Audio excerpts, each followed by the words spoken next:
We moved beneath Manhattan first, into the roots of the dead city. The air there tasted like wet iron and bitter memory. The tunnels were patient. They remembered things that no one living remembers anymore.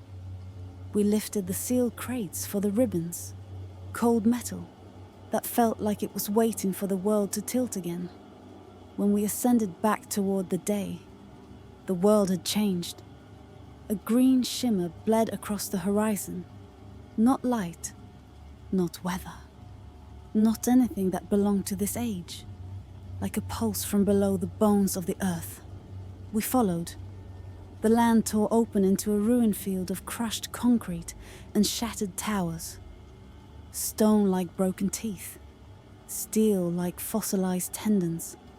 And in that dying geometry of the old world, fresh tracks. Deep, deliberate. Something heavy. Something armored. Then the shape emerged through dust and broken sunlight. A tank. Its armor smooth as thought. Its angles wrong. Not made for the ice of our time. And near it, silhouettes. Tall, silent, still. Their forms bent in the sand like the memory of a storm. They looked at us without looking. They weighed us without touching. Preservers. And then they dissolved like smoke.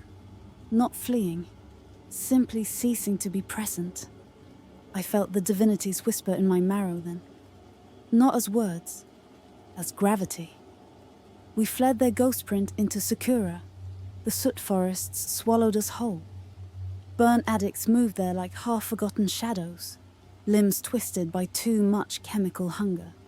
Bones wrong, joints grown in impossible angles.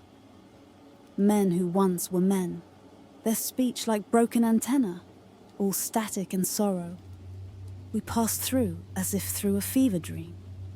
Then the marshland, black water like oil, mist like something watching. Everything quiet except our own breathing, and the distant memory of the preserver engine still echoing behind our ribs. A shipwreck lay there in the mire.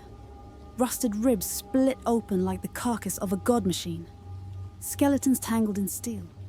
Others not yet skeleton. Half flesh / half wrongness. Kyra halted. Carl's knuckles whitened on his lamp. We forced the last hatch. We entered the captain's chamber, and reality shifted. There, lying upon shattered metal, eyes open, breath thin but present. Alexander Tona, alive. Alive. Not myth, not martyr, not live history. Alive. Something in me broke open then, like a new nerve that had never been allowed to feel until this moment. It was not terror. It was a revelation. If the world lied about his death, what else has been buried alive beneath the dust? And in that moment, in that impossible stillness, I felt the horizon tilt.